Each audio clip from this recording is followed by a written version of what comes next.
I was raised Sally Accomazzo. I was no Accomazzo. I was an Accomazzo. And it wasn't until about 3 years ago I found out that that was not the correct enunciation. So I still struggle, because if you go through, 50 years of your life, it's like, oh no, that's not my name.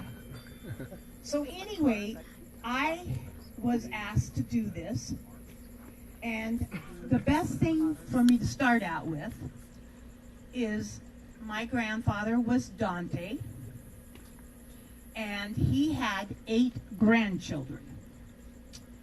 Of those 8 grandchildren, there are only 3 alive. So basically, Mark, his son, had Jimmy, Peggy, and Annie. And then my dad, Leo, had Mary, Barbara, Betty, Gary, and Sally, which is me. Anyway, the 3 of us that are left is Mark's Annie and Betty and Sally of Leo's. So it's unfortunate that there 5 of us that are gone. Anyway, I was asked to do this, and I'm like, I don't know anything about Dante, but I can read things.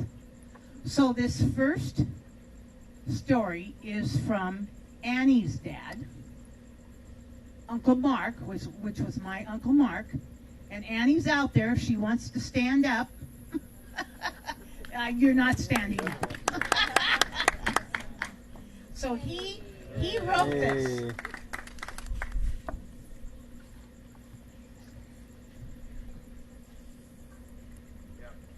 So what we have to do right here, and this is interesting.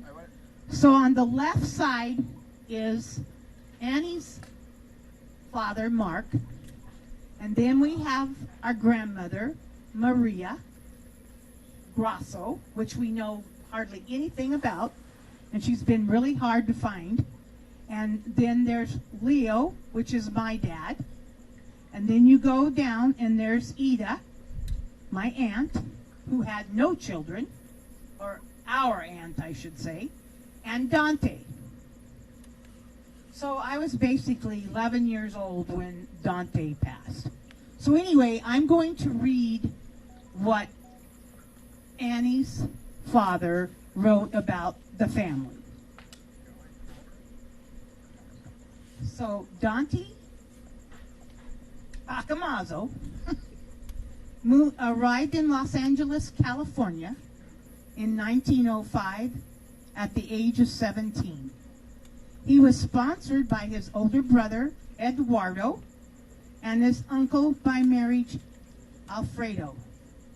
At that time, anyone coming to America from a foreign country was required to have a sponsor.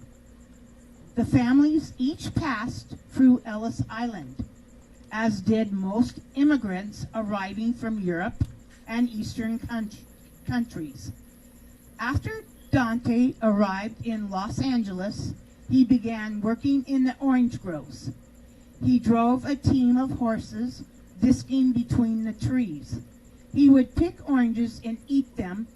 He thought that he was in heaven. He went to night school to study the English language and mathematics. Afterwards, he got a job with the Southern Pacific Railroad, working as a laborer. After watching the carpenters for a while, he decided that he could do what they were doing. So he bought a set of tools and hired out as a carpenter, which paid more money. The job consisted of building bridges over rivers, washes, and so forth. His job took him to several parts of California and Arizona. Whenever he entered a farming community, he would inquire at realtors' offices about the price of land, water availability, taxes, and so on. He worked about the price of land, He worked in the Salt River Valley, Arizona during 1910 and 1911. He really liked the valley, the price of the land, productivity, and so on. Realtors informed him, Dante, that the Roosevelt Dam would soon be completed and water would be free. The water was never free, but it was cheap, just $2.50 for 2 acres a foot, 3.84 per million gallons. When he returned to California, he talked to his uncle and his brother in forming a partnership and purchasing a 320-acre farm in Phoenix, Arizona. They named it Pacific Farms. Cousin Luigi came over and built a house and a dairy barn on 320 acres. In the meantime, the partners decided to use the PF brand on the right thigh. The PF brand is still held by Dante's children.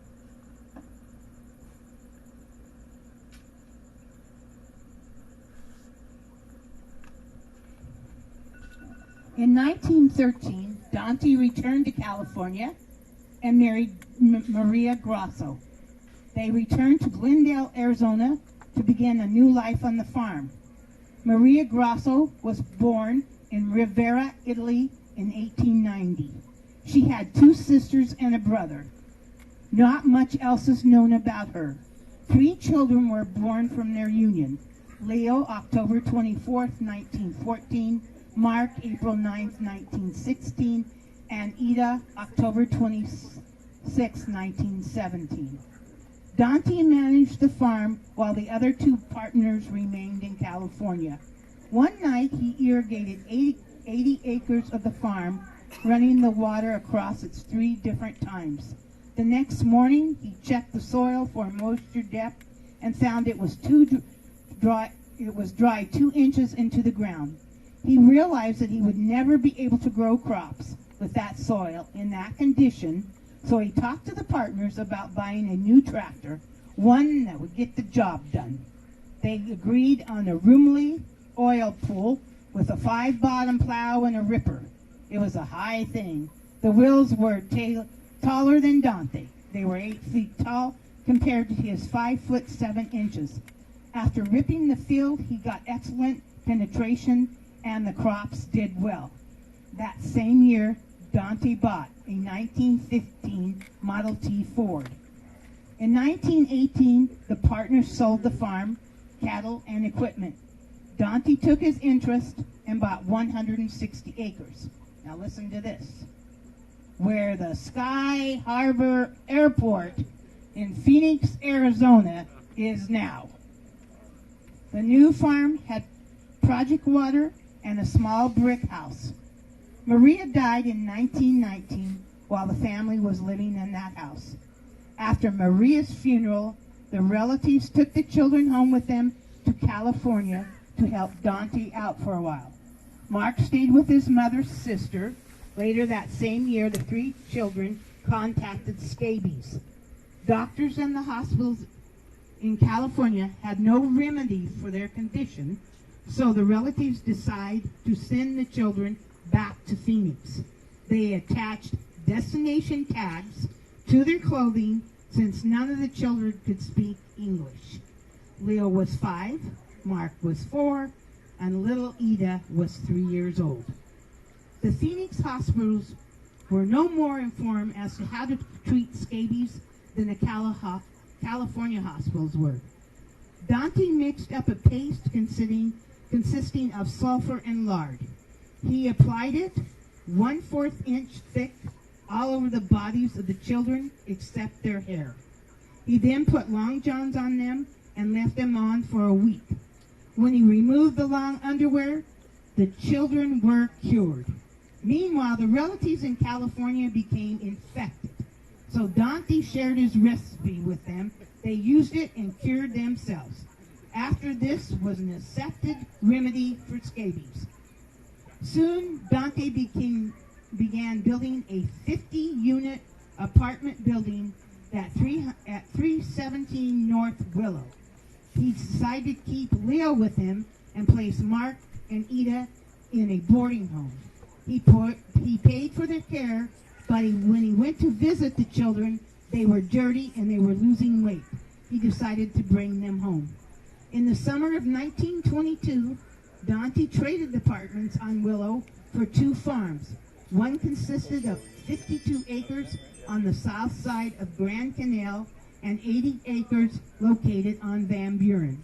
The family moved to a house near the Grand Canal. In the fall, the 3 children began school at Cartwright. They walked 3/4 of a mile to school and home each day. Ida wasn't old enough to attend class, but they allowed it so that she could learn English. She was already doing a good job at home by that time, cooking simple meals and standing on an apple box to wash dishes. During the summer of 1924, Dante rented a house on the Legedine farm where the Reynolds Aluminum is located now and built a new house on Van Buren. In September of 1924, the 3 children began classes at Ike School in Phoenix. The boys asked Dad for a bike to ride back and forth to school. He told them that he would give them a heifer calf to raise, and when it calved, there would be enough money for 2 bicycles. Lil and Mark chose a calf from a nice, productive cow. As you might imagine, they took good care of her. When she freshened at the age of 2, Dante sold her to a California buyer for $150. He then took Lil and Mark to town and bought them each a new bike. Lil's cost $40 and Mark's was $35. The boys were so happy to receive them, they didn't worry about the rest of the money. Dante remarried to Anna Della Sherbert in 1957. They lived together 8 years before he passed away in 1965. Della died in 1992 at the age of 104 in Phoenix, Arizona. So, the next story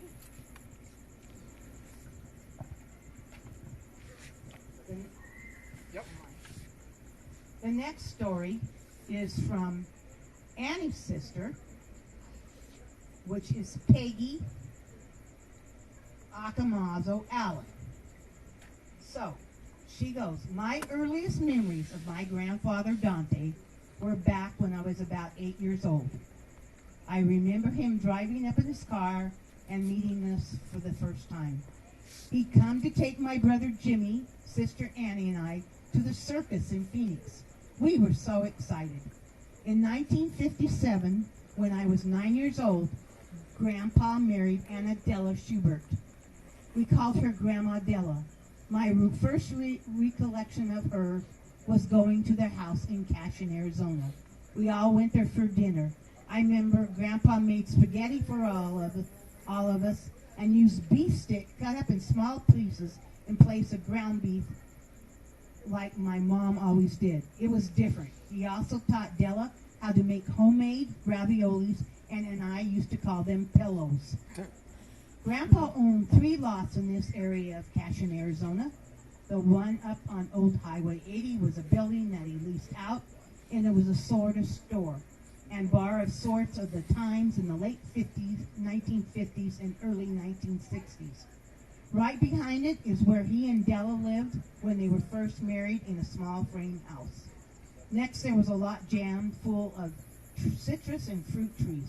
Then came the new house that Grandpa built for Della, a really nice block home with 3 bedrooms.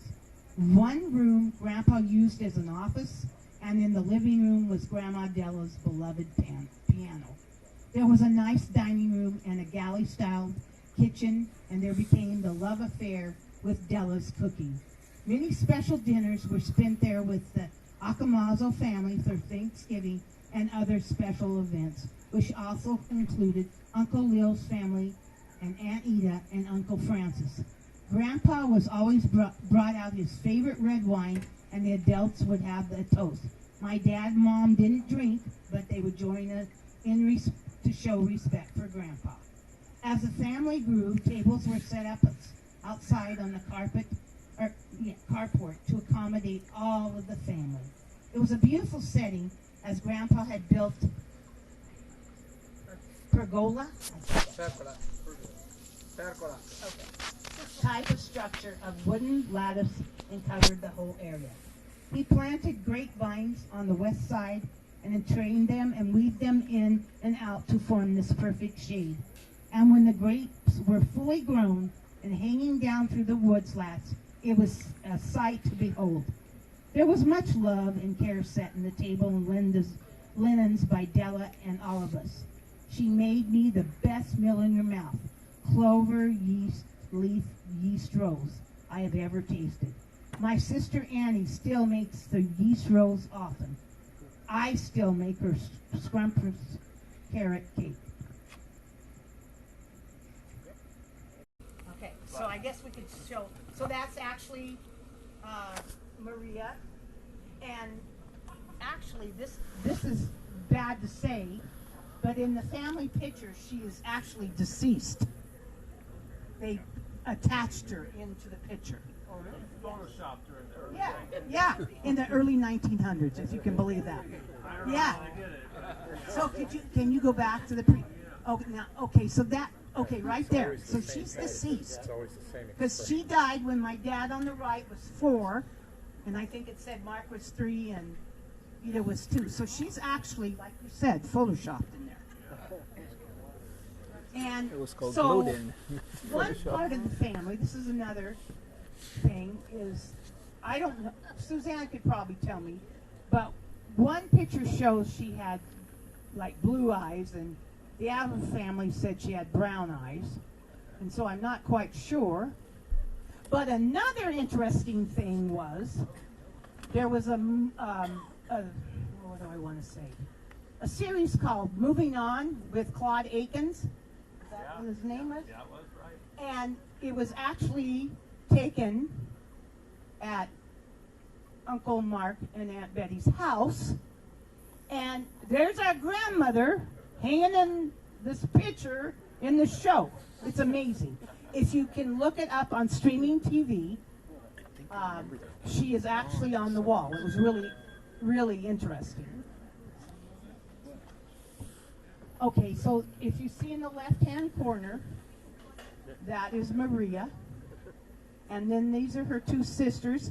And I'm sorry, but I don't know what their names is. And a brother. And then, of course, that's Maria and Dante.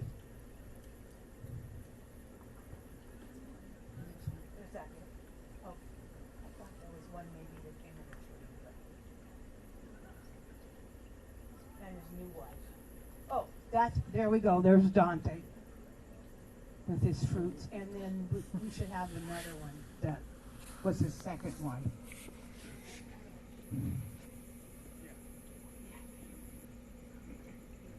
Yeah. So the one that it says Della and Dante, that was his second. She was a sweetheart. And of course that's Dante. But I don't have those memories like Annie and Peggy did and Jimmy, because I never got to go to to their house until after my father passed. My dad did not go to his house until Della was the one. And then, of course, there's Ida and Dante. So I don't have those memories, and none of the other kids do too, unless somebody else has something to say. But I have no memories of the band. Okay, I'm done. Thank you, Sally. I know. That's okay.